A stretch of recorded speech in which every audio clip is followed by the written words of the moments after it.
"Mom, starting with your next paycheck, we're moving all your money into my account." Those were the words my son Daniel said to me that Thursday afternoon while he sat in my kitchen drinking coffee. He said it like it was the most normal thing in the world, like he was doing me some big favor, like I couldn't handle my own money at 62. I stared at him. For a few seconds, I didn't say a word. I just looked into his eyes, trying to understand why my own son, the boy I raised alone, the man I worked myself to the bone for, was asking for full control of my bank account. But I saw nothing. Just his calm smile. The confident smile of someone who thinks he's in charge. So I took a deep breath and told him yes. I said it was fine. I said I trusted him. Daniel smiled even wider. He got up, gave me a quick, empty kiss on the forehead, the kind that means nothing, and said it was for the best. He told me not to worry, that he would handle everything, that it was all for my own good. Those words, for my own good, stayed in the air long after he left. That evening, like every Friday, Daniel came back with his wife, just like they always did. He arrived expecting dinner ready, the table set, hot food waiting. The same routine for the past 3 years. I heard them come in. Their footsteps. The key I gave him turning in the lock. The door opening. Then I heard the scream. It was sharp, panicked. The scream of someone who just saw something they weren't ready for. Someone realizing things were not going to be the way they imagined. I stayed seated in my chair, in the empty kitchen, in the empty house. I didn't move. I didn't even go look. I already knew what they saw. Daniel ran into the kitchen.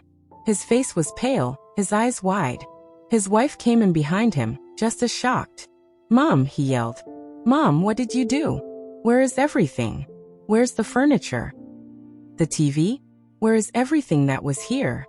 I looked at him calmly, with a kind of strength I didn't know I had. I told him softly that I had sold a few things because I needed some cash. After all, if he was going to be handling my money, I needed a little on hand first. His face turned from pale to bright red with anger. He stepped toward me, and for the first time in my life, I saw who my son really was. Not the boy I raised. Not the man I supported. But a stranger. Someone looking at me with contempt, rage, and something close to hate. "You're crazy," he snapped. "Completely out of your mind. How could you sell things without asking me? Now how are we supposed to watch TV when we come here? How are we going to be comfortable?" That last part changed everything. How are we going to be comfortable? Not how are you going to be comfortable, Mom? He wasn't worried about me at all. Only about himself. As if my house belonged to him. As if everything in it existed for his convenience. His wife stepped closer, giving me that cold, calculating look she always had. She said something I will never forget. She told me I was selfish. That I only thought about myself. That they visited every week to keep me company, to check on me. And this was how I repaid them. Selfish. Me. The woman who worked double shifts so Daniel could go to college. The woman who gave up on dating or rebuilding her life after his father left because she didn't want her son growing up with a stepfather. The woman who lived in tiny apartments, wore old clothes and ate barely enough so he could have everything. Selfish. Daniel just stared at me like I was a problem he needed to fix. Then he said something that split me in half. He said maybe he shouldn't have suggested transferring my money. Maybe I wasn't capable of making decisions anymore. Maybe I needed more help than he thought. More help. Like I was some helpless old woman who needed to be controlled. I stood up. I looked at both of them and said, louder than I expected, that dinner wasn't ready, that there was no dinner. And if they were hungry, they could go eat somewhere else. The silence that followed was heavy. Daniel stared like he couldn't believe what I said. His wife let out a bitter little laugh and muttered something about respect. Then Daniel said the line I still hear when I try to sleep. He told me I should be careful. He said a woman my age, alone, without family who really cared about her, could end up in a bad situation. He said he was all I had, and I should remember that before doing anything stupid. Then they stormed out, slamming doors, leaving anger and threats behind them. I heard them get in the car, start the engine, and drive off. I stood in my empty kitchen, in my empty house, feeling something inside me break. But it wasn't sadness. It wasn't desperation. It was clarity. For the first time, I finally understood that my son didn't love me, maybe never had, and that to him, I was nothing more than a resource. Money, food, convenience. I sat back down, looked at the bare walls, the empty spaces where furniture I worked so hard for used to sit, and for the first time in a long time, I smiled. Because Daniel didn't know something. I didn't sell the furniture for money. I sold it to send a message, to test him, to confirm what my heart already suspected. And he reacted exactly how I expected. With anger, entitlement, outrage. Like someone who believes he owns what belongs to someone else. That night, sitting in the darkness, I made a decision. I wasn't going to scream. I wasn't going to beg. I wasn't going to cry. I was going to watch. I was going to wait. I was going to let Daniel think he had won.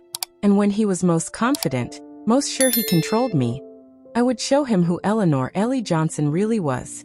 Not the weak, obedient mother he thought I was, but the woman who survived a broken marriage, poverty, and endless hard work. A woman who knew exactly how to protect herself. A woman he should never have underestimated. There was a time I believed being a mother was enough, that love would naturally come back to me. That all my sacrifices would create something strong and unbreakable between us. I was wrong. Daniel was born on a stormy night 34 years ago. His father, the man who promised me a future, left when Daniel was just 2. He said he wasn't ready to be a dad, said he needed to find himself. I never understood. But I didn't wait. I was left alone with a toddler, a small apartment I could barely pay for, and a secretary job that paid $800 a month. It wasn't enough. It never was. So I got a second job cleaning offices at night. I left Daniel with our neighbor, Mrs. Bertha Washington, who charged me $50 a week to watch him. I worked from 7 a.m. to 6 p.m. at the office. Came home, fed Daniel, bathed him, put him to bed, then went out at 9 p.m. to clean buildings until 2 a.m. I slept 4 hours. Then did it again. For years. I remember Daniel wanting the expensive sneakers other kids wore. The $100 ones. I made maybe $1,200 total between both jobs. Those sneakers were almost 2 weeks of groceries. But I bought them anyway. I didn't want him to feel less than anyone. I wanted him to know I would do anything for him. I ate rice and beans for a whole month to pay for those shoes. When he turned 18, he wanted to attend a private college costing $10,000 a year. I didn't have it. Not even close. So I took out a loan. I went into debt for 4 years so my son could have a degree. I spent 10 years paying that loan back. He graduated, got a good job, making $6,000 a month, double my salary after 30 years. I was proud. Truly proud. I thought I had finally done my job. But he didn't move out right away. He said he wanted to save money. I told him, of course. This is your home. He stayed 5 more years. 5 years where I paid the rent, the bills, the groceries. 5 years where he saved every penny because he paid nothing. When he finally moved out, he didn't rent. He bought a $300,000 house. Paid in cash. Because he had lived for free with me. And I was still proud. I told him so. I thought maybe now he could help me a little. Maybe I could finally rest. But he never did. 2 years later, he got married. His wife was elegant. Always dressed well. Perfect nails. Polite voice with a hidden edge. She looked at me like I was beneath her. Like she didn't understand why Daniel came from someone like me. At the wedding, which cost $30,000, I sat at a back table, not with the family. Daniel said important work clients needed those seats. I said I understood. I smiled in pictures. I danced when asked. Then went home alone, feeling strangely empty. After the wedding, he visited less. Before, he came 2 or 3 times a week. After marrying, once every 2 weeks. Then once a month. Always busy. Always rushing. Always checking his phone. I didn't complain. I didn't want to be the difficult mother. Then suddenly, they started showing up every Friday night. Always around dinner time, always unannounced, always expecting hot food. At first, I was happy. I thought Daniel finally wanted to spend time with me. I thought he missed me. So I cooked his favorite meals, set the table nicely, and even bought dessert. But I started noticing something. I noticed that Daniel never came alone. He always came with his wife. And I noticed they never came to spend time with me. They only came to eat. They arrived, sat down, ate, and left. Sometimes they stayed an hour, sometimes less. I also noticed he never brought anything. Not a bottle of wine, not dessert, not even a little money to help with the food. Nothing.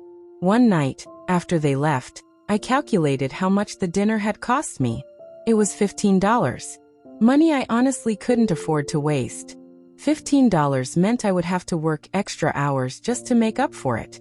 And then something hit me. I realized that to Daniel, I had become a service, a free restaurant. A place he could show up, eat for free, and leave without even saying a real thank you. And then I began to notice other things. I noticed that whenever I asked him for help, he always had an excuse. When I asked him to take me to the doctor because my car was broken, he was too busy. When I mentioned my refrigerator was making strange noises, and I was scared it might break soon, he told me to just buy a new one, like I had $500 sitting somewhere waiting to be used. I didn't. I barely had enough to survive each month. But the worst moment was my birthday, my 60th birthday. Daniel came 2 hours late, with no gift, no card, and an excuse about traffic. He stayed only 20 minutes. He ate the cake I bought for myself, because I didn't want to spend the day alone. Then he left. That night, I cried. I cried harder than I had cried in years because I finally understood something I had been denying. I realized that to my son, I was no longer important. I was just a resource. Something waiting to be used whenever he wanted. And the truth that hurt the most was that I had allowed it. I had created this pattern. I never asked him for anything. I never told him how used I felt.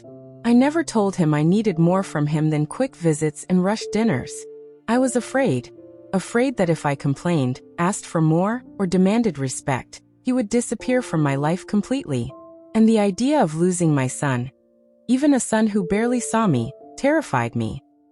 So I continued being the convenient mother, the quiet mother, the mother who was always available, who never complained, who always kept her door open. Until that Thursday afternoon. Until Daniel told me he wanted to manage my money. Something inside me, something that had been silent for years, suddenly woke up. A small, clear voice told me that this wasn't right, that this would lead to something even worse. But even then, even with that warning inside me, I told him yes. Because I still had hope. I still wanted to believe my son loved me, that he would protect me, that he would do the right thing. How foolish I was. The following Monday, Daniel came to my house with a stack of papers. Lots of papers. He spread them out on the kitchen table, smiling in a way that felt different, less warm, more calculated. "Mom, this is simple," he said. "Just sign here, here, and here. These forms will allow me to access your account, so I can automatically transfer your salary every month. That way, I'll pay your bills and handle everything. You won't have to worry about anything." I looked at the papers. They were bank forms, authorization forms. I read the fine print, the part people usually ignore, and something inside me froze. It wasn't just access to my account. It was full power of attorney. That meant he could make transfers, close accounts, and make financial decisions for me. "Daniel, this says you'd have total control over my money," I told him. He nodded like it was nothing. "Yes, Mom. It's easier that way. That way I can handle everything without asking you every time. It's more practical." Practical. That word echoed in my mind. Practical for who? I didn't say that out loud. I picked up the pen he handed me. I held it for a moment. I was so close to signing. So close to giving him everything because that's what I had always done. Trust, surrender, believe. But then I remembered Friday night. I remembered his angry face when he saw the empty house. I remembered his words, his tone. Even if he didn't realize it, he had threatened me. I put the pen down. "You know what, Daniel? Give me a few days to think about it. I want to read everything calmly. I want to be sure." His expression changed for a split second. A flash of irritation crossed his face before he smiled again. "Mom, there's nothing to think about. It's simple. But okay, take a few days. He left, but he left the papers behind, confident I would eventually sign them. I couldn't sleep that night. I kept staring at those papers on the table, and something inside me insisted that this wasn't for my good, that once I signed, there would be no going back. The next morning, I went to the bank early. I asked the teller to show me all my transactions from the last 6 months. She printed several pages. I went through them carefully, and then I saw it. A withdrawal I never made. A withdrawal of $1,200, 3 months ago. Money that had left my account without my memory of taking it. I asked the teller for more details.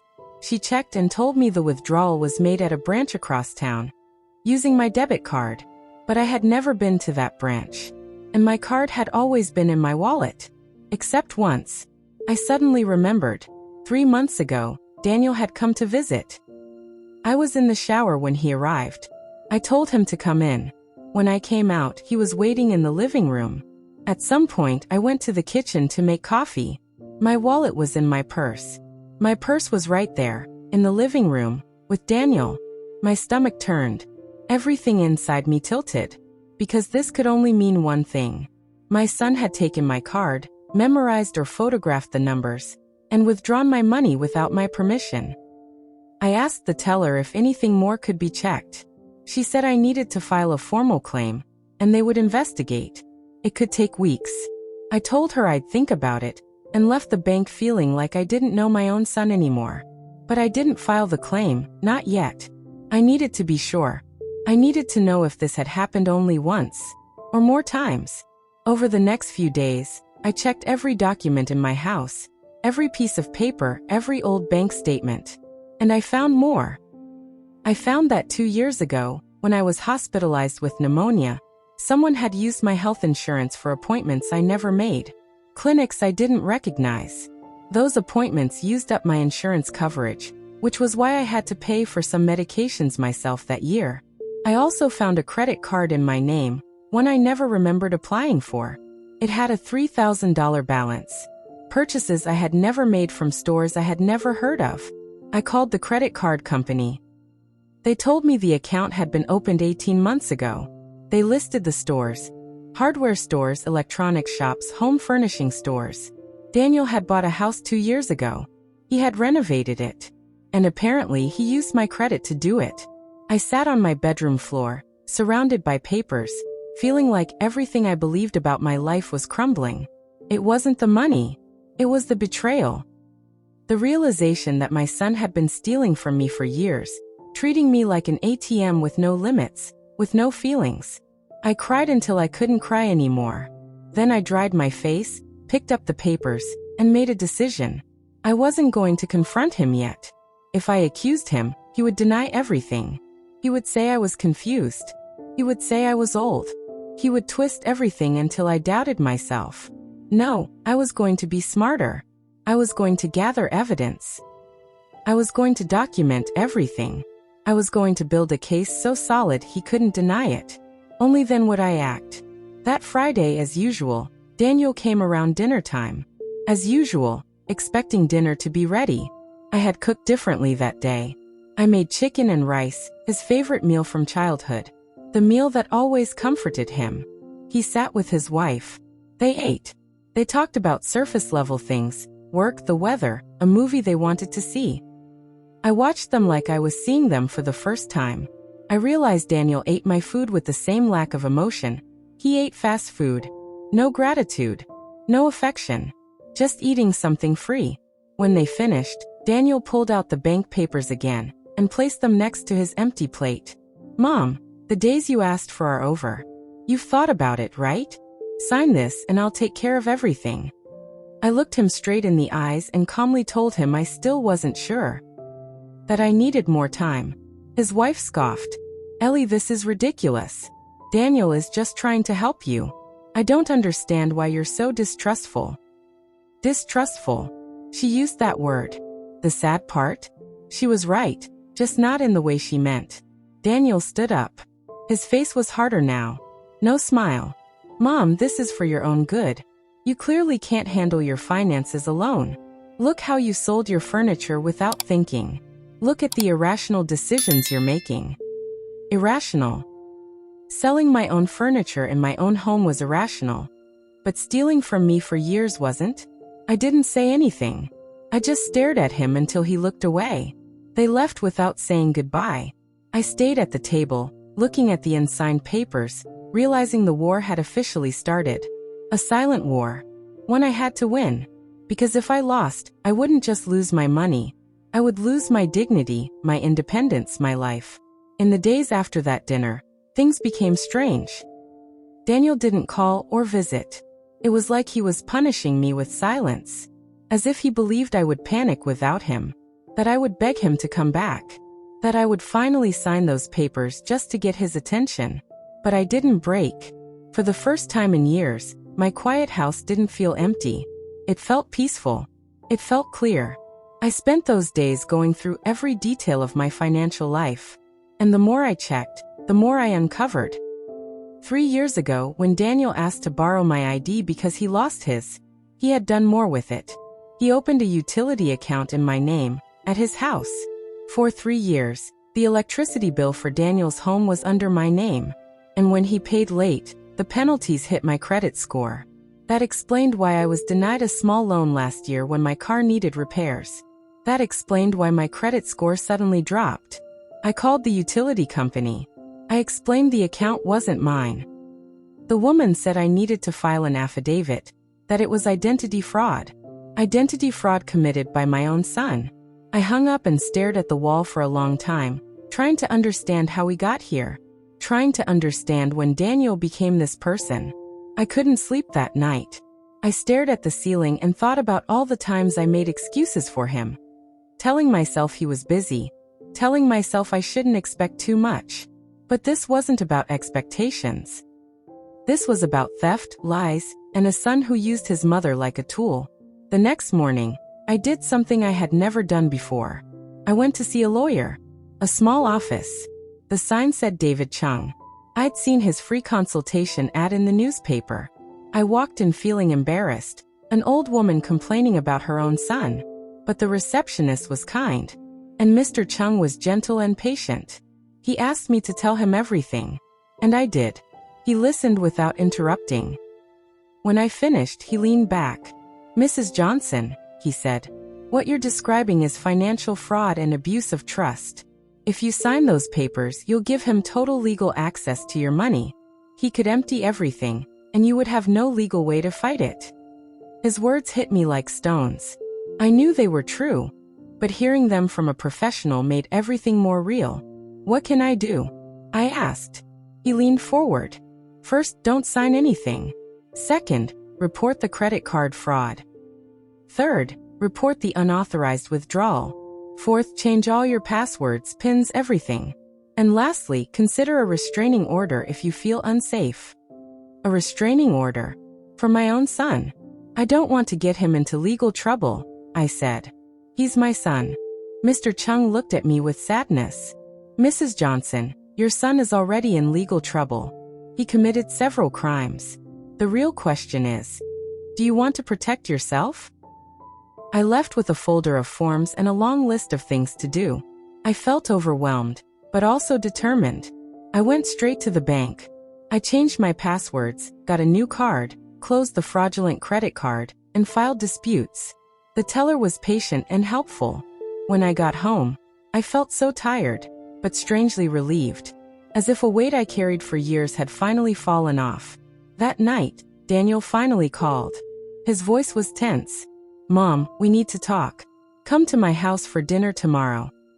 We have to settle this." It wasn't an invitation, it was a command. And before, I would have obeyed immediately. But now, after everything I had discovered, I felt only a calm coldness. "I can't tomorrow," I said. "I'm busy." "Busy? Mom, busy with what?" "What I'm busy with is important to me. There are other things that matter more to me now." Silence. Heavy, irritated silence. "You're acting strange, Mom. I don't know what's wrong with you, but you need to stop being stubborn and sign those papers. This is for your own good." For my own good. Again. As if stealing from me was an act of love. "Daniel," I said, my voice firm. I am not signing anything, and we need to have a serious conversation about a few things. About what things? His voice sounded sharper now. About money taken from my account without my permission. About credit cards I never applied for. About utility accounts in my name at addresses I've never lived at. Silence. Thick, heavy silence. I don't know what you're talking about, he finally said. His voice sounded controlled, but I could hear the fear underneath. I think you do, I answered. And you need to start thinking carefully about what you say next. Mom, you're delusional. You're confused. Maybe you need to see a doctor.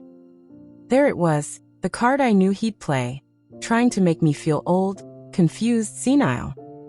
I'm not confused, Daniel. I have the papers. I have the evidence. And I've already spoken to a lawyer. Another long, heavy silence. You spoke to a lawyer? He whispered, almost like a threat. Yes. And he explained everything you've been doing. He explained what fraud is. He explained what is illegal. Mom, you can't be serious. I'm your son. Everything I did was to help you. Help me? Daniel, you stole from me for years. You used me. You lied to me. I never. He started, but I cut him off. Yes, you did. And you know it. The question now is what we're going to do about it. I heard him breathing hard on the phone. I'm coming over, he said. We need to talk in person. No, I told him. You are not coming here. If you want to talk, we do it on the phone or with lawyers present. Are you crazy? He yelled. Completely crazy. After everything I've done for you, after all the times I came to check on you and worried about you, this is how you repay me? All the times you came to eat for free, you mean? I replied. All the times you only showed up because you needed something from me. But when I needed you, where were you? Before he could answer, before he could twist my words again, I hung up the phone. I stayed right there in my kitchen, the phone still in my hand. I was shaking, but not with fear. I was shaking from anger. Years and years of anger I had buried inside me, finally coming out. That night, I slept better than I had in months.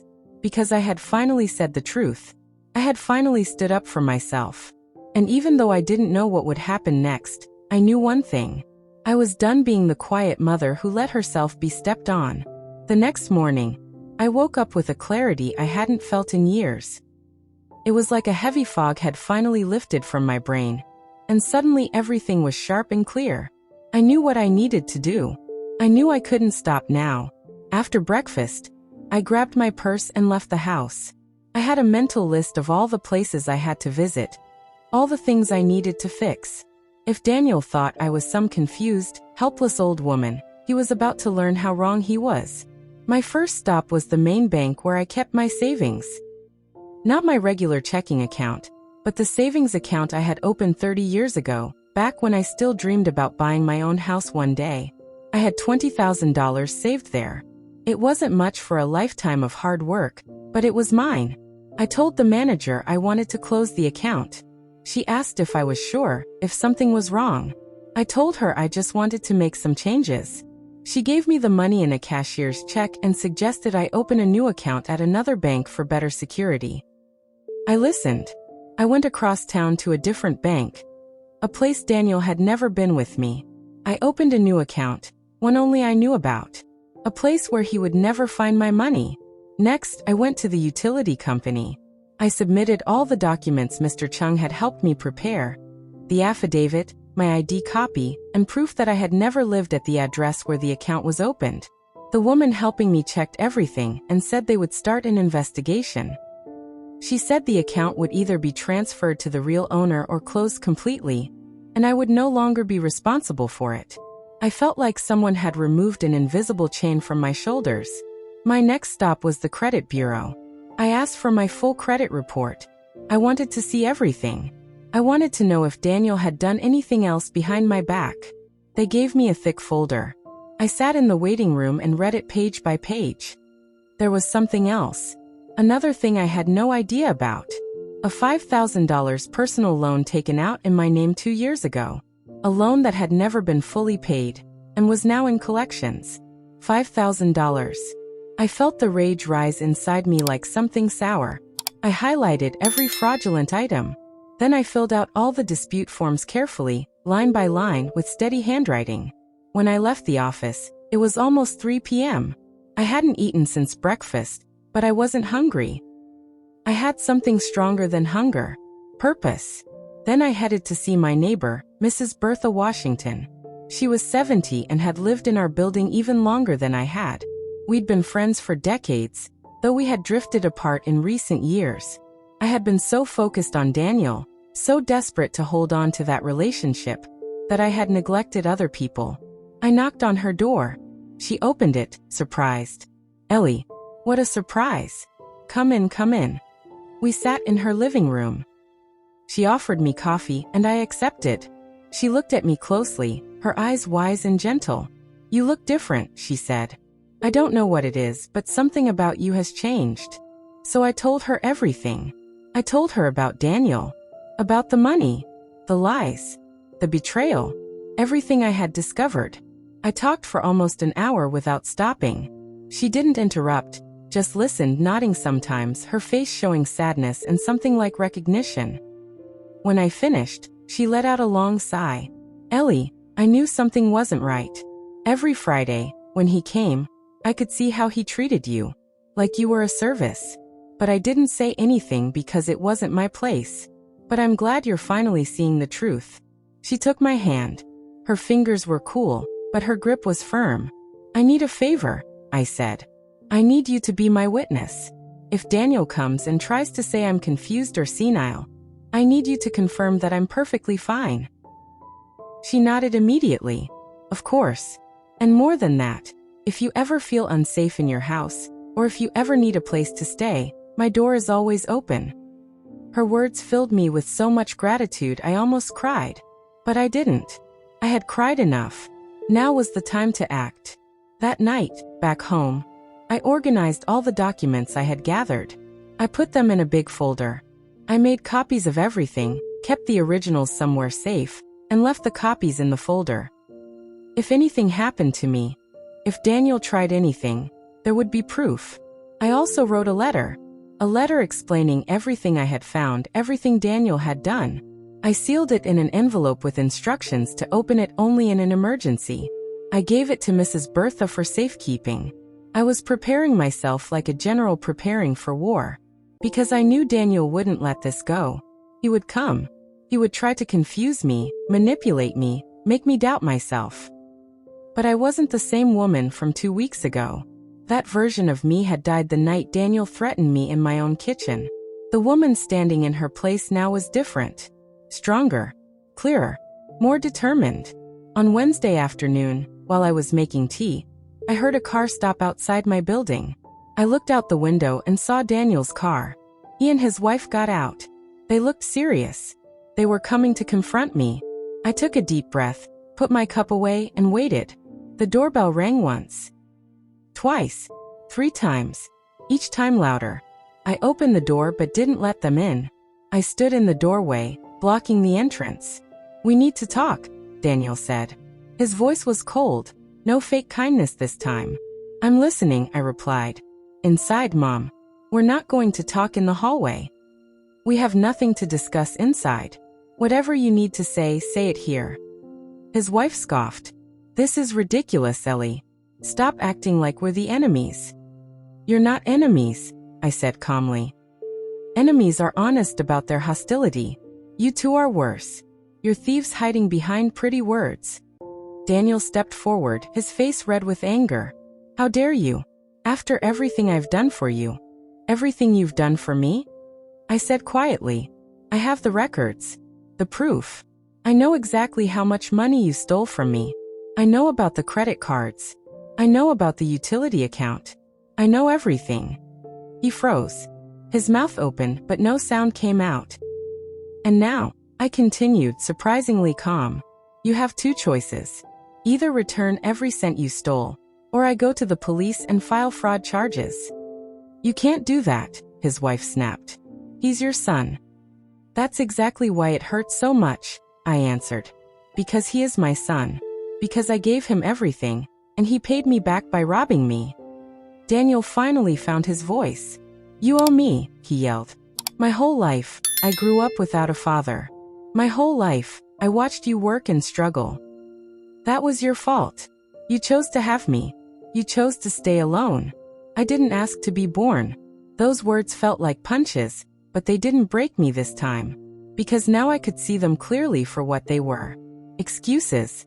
Twisted justifications from someone who knew he had done something unforgivable. "You're right," I said softly. "I chose to have you. And it was the best decision of my life. Until it stopped being the best. But that doesn't give you the right to steal from me. Or to use me." "I didn't steal anything," he shouted back. "I just took what was owed to me." "Nothing was owed to you, Daniel. I gave you everything you needed as a child. Once you became an adult, that responsibility ended. And it definitely didn't include you taking my money behind my back." His wife grabbed his arm. "Let's go. This isn't worth it. She's already lost." "Lost?" I said. "What an interesting word. As if defending my own money and dignity makes me the crazy one." They left. Walking down the stairs without looking back. I closed the door behind them, feeling strangely peaceful. That night, Mr. Chung called me. He said the banks had confirmed the fraud, that the credit card debt would be erased, that they were investigating the unauthorized withdrawals, and that I had a very strong case if I wanted to press criminal charges. I thanked him and hung up. I sat in my empty living room, no TV, no fancy furniture, and for the first time in a long time, I felt rich. Not rich with money, rich with dignity, rich with strength, rich with the certainty that I was finally doing the right thing. The days after that confrontation were strangely quiet, like the whole world was waiting to see what would happen next. I felt stuck between anger and relief, pain and freedom, but at least I wasn't afraid anymore. Daniel didn't call. He didn't come by. And for the first time in years, I wasn't waiting for him to. I wasn't checking my phone every hour.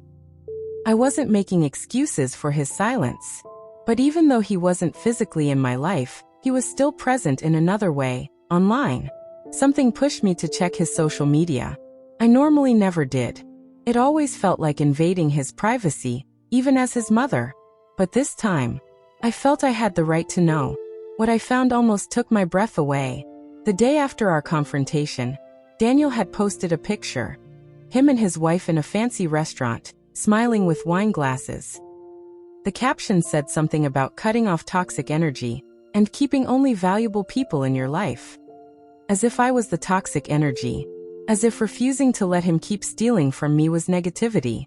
The comments were full of praise. People congratulating him for protecting his mental health, for setting boundaries, for being strong. They had no idea he had been robbing his own mother. More posts came. Each one more dramatic, more fake, more polished. A gym photo with a caption about self-care, paid for with money he stole from me. A picture of him working, talking about hard work, while using credit cards opened in my name. Men's fashion photos bought with funds he drained from my account. But the worst, the one that broke my heart, was the post he made on Friday. The day he usually came for dinner. He posted an old picture of me holding him when he was about 5. A picture I didn't even know he had. His caption talked about how sometimes the people you love most hurt you the most. How he refused to tolerate abusive behavior anymore. How he had decided to distance himself from a toxic family relationship for his mental health. The comments were endless. People calling him brave, sending love, sharing their own stories, supporting him. Meanwhile, the woman he was calling toxic was the same woman who worked 2 jobs, skipped meals, and ruined her health to give him a better life. Some of the commenters were people I knew, neighbors, old friends, his former coworkers. They had no idea. I stayed silent. I didn't comment. I didn't react. I knew that's exactly what he wanted, for me to respond emotionally so he could use it as more evidence. But each new post felt like another cut. Not because I cared about strangers' opinions, but because it showed how easy it was for Daniel to twist the truth. The final straw came when he posted a video tour of his house. The house partly paid for with stolen money, unpaid loans, and fraudulent credit. He showed the renovations, the new furniture, the beautiful garden, all presented as the result of hard work. Not one mention of the stolen accounts he used to fund it. Watching that video, I realized something I had avoided admitting my whole life. Daniel didn't just steal money from me. He stole my story. He flipped the roles. He made himself the victim. And he painted me as the abuser. And the world believed him. But the worst part wasn't the lies. It was seeing how comfortable he was inside those lies. How he had built a whole new reality in his head. A reality where he was entitled to everything. A reality where he was the wounded child, the hardworking man, the moral hero, all at once. A reality where stealing was what he deserved, and my anger was abusive. It was a deep, dangerous kind of self-deception. So deep that he genuinely seemed to believe the story he had created. And as I watched him from my quiet, empty house, something inside me hardened completely. Because now I knew the truth. There was no redemption coming. No apology. No understanding. No moment where he would see the damage he caused. The son I thought I had either never existed or had disappeared long ago, replaced by a stranger who could smile for the camera while destroying his own mother in private. Without a drop of guilt, the moment finally came one Tuesday afternoon. It wasn't how I expected, but looking back, I realize it was bound to happen. The truth always finds a way to come out, no matter how many lies are stacked on top of it. I was in Attorney Ottenchong's office, going through the final case documents. That's when he told me the banks had finished their investigation. They confirmed a total of $17,000 in fraudulent transactions over 3 years. The number shocked me. Not because of the amount itself, but because of what it meant. This wasn't a mistake or a moment of weakness. It was planned. It took effort. It took intention. It meant Daniel had been stealing from me on purpose, over and over again. The lawyer explained that I had enough evidence to file criminal charges right away. But he also said I had another option before taking that step. I could send Daniel a formal demand letter, giving him a chance to return the money and pay for the damages before moving toward more serious legal actions. He said many people choose this option in family-related fraud because family situations are more complicated than dealing with strangers. But he warned me, this courtesy could look like weakness to Daniel. Instead of being grateful, he might respond with more manipulation and denial. I sat there for several minutes, staring at all the documents spread on the desk. Every fake account, every unauthorized withdrawal, every lie my son had spent years building. A small part of me still hoped that if Daniel saw the undeniable proof, maybe something inside him would wake up. Maybe he'd feel even a little remorse. Maybe he'd simply admit he had crossed a line. The mother in me still wanted to believe that the boy I raised with so much love was still in there somewhere. But another part of me, stronger, clearer, knew exactly what Daniel would do. He would take the letter as a chance to twist the story again. He would see it as a sign that I was still too soft to really stand up to him. He would think he could continue controlling me because mothers always forgive. And I also knew that warning him privately would only give him time to hide more evidence, prepare new lies, and twist the story even further. Maybe even publicly ruin my credibility, before I had time to act. So I told Attorney Chong I didn't want to send any private letter. I didn't want Daniel shaping the narrative again. I asked him to go ahead with filing an official civil lawsuit. Something public, something anyone could verify instead of just believing Daniel's social media stories. The lawyer nodded, a little surprised but also respectful. He said he would start preparing everything immediately, and that Daniel would be notified within 72 hours. When I left his office, I felt something I hadn't felt in years. It took me a minute to recognize it. It was power. I had finally made a decision by myself, without asking anyone, without worrying about how it made me look, without thinking about how it would make Daniel feel. For the first time in decades, I chose to protect myself. The notification reached Daniel on a Thursday morning. I wasn't there, but I could imagine his face when he opened the envelope and read the detailed list of everything he had done, dates, amounts, bank references, evidence he couldn't deny.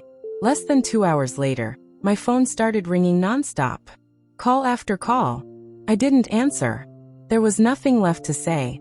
Everything was already written in those documents. Later that night, when I was emotionally ready, I listened to the voicemails. They were disturbing, but fascinating. You could hear his panic growing with each message. The first message sounded calm. He was pretending to be reasonable, calling it a big misunderstanding, and saying we needed to talk before things got worse. The second message was sharper, more desperate. He begged me to think about what I was doing. He said this would ruin his life. He tried to make me feel guilty, as if I was destroying him, not the other way around. By the fifth message, the mask was gone. He was angry and threatening, saying I'd regret this, saying he had lawyers who would prove I was a senile old woman, promising to fight me and make me look like the villain. I listened calmly, only feeling a cold curiosity. It was strange, listening to someone switch so fast from begging to threatening once they realized they had lost control. The next few days were chaotic. Daniel launched a counterattack. He posted a long emotional message on social media claiming he was being unfairly attacked by his own mother. He left out the details of the accusation. He tried to paint himself as a loving son dealing with a mother who might have age-related mental issues. People flooded his page with sympathy and encouragement, telling him to stay strong. I watched all of it quietly, but something in me had changed. His drama didn't shake me anymore. I had something stronger than his lies. The truth, backed by real documents. Then his world started cracking. When his lawyers reviewed the evidence, they apparently told him something he didn't want to hear. He suddenly stopped posting, and the silence that followed said everything. Attorney Chung later told me Daniel's lawyers were asking about a possible out-of-court settlement. That confirmed they knew he had no real defense. They were trying to stop things before the case reached trial, and everything became public. Meanwhile, the gossip in his neighborhood started. People began asking questions. Some had seen the public lawsuit documents online.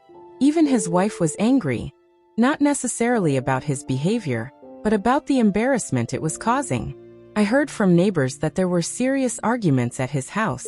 Daniel tried calling me several more times, but I stayed silent. And that silence destroyed him more than anything I could have said. It meant he no longer had control over me. 3 months later, the final settlement was complete. Daniel agreed to everything we demanded. He had no choice. He had to return the full $17,000, pay $5,000 extra for damages, cover all fees for credit repair, pay my attorney's fees, follow a 6-month payment plan or face criminal charges. But the most important part, the part one insisted on, was a public statement. He had to publicly admit he used my accounts without permission, opened credit cards in my name, and committed serious financial fraud. He fought that part so hard. He knew what that confession would do to his image. But eventually he posted it. The comments were explosive. People felt shocked, confused, betrayed. Others said they had suspected something before. I read everything calmly, not with joy or revenge, just with quiet closure. The truth was finally out. The first payment arrived right on time. Every payment after that arrived exactly as scheduled. Daniel knew he couldn't afford to slip even once. And with that money, I did something he never expected. I bought a plane ticket, and then a small house in a coastal town 3 hours away. A 2-bedroom house with a garden, something I had always dreamed of but never allowed myself. It cost $200,000, paid with Daniel's reimbursement, and the savings I had protected. Signing those papers felt like being reborn. This house was mine, not built from sacrifice but from justice. After the final payment, Daniel called me one last time. I answered because there was nothing left for him to take. His voice sounded small when he asked if we could ever fix things. I told him the truth I had prepared for months. I said the son I had raised either never existed or disappeared a long time ago. I wished him peace, but told him it would have to be far away from me. I wasn't closing the door out of hate, but out of self-respect. He didn't respond. I heard what might have been a sob. Then the line went dead. That was the last time we spoke. Some doors need to stay closed, not to punish, but to protect. Now I live in my little house by the sea. I drink coffee in my garden. watching the flowers I planted with my own hands. There is a peace here that I never had all those years I spent trying to hold everything together. I finally learned that real love starts with loving yourself.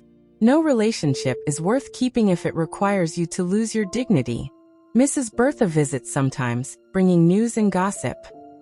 She says I look different, lighter, happier. I live on my own terms now. I wake up when I want. I cook what I like. I read the books I never had time for. And at night, I sit on my porch listening to the waves and feeling grateful. Not for money, but for finally understanding my own worth. This is my victory. Not the money, not the public confession, but the fact that I found myself again. I learned that saying no is love. Boundaries are protection. Peace is sacred. I didn't close the door on Daniel for revenge. I did it for dignity. And that made all the difference. I won, not by fighting him, but by refusing to keep hurting myself. Did you enjoy my story? And where are you watching from? Tell me in the comments. I appreciate you all so much. I look forward to your comments.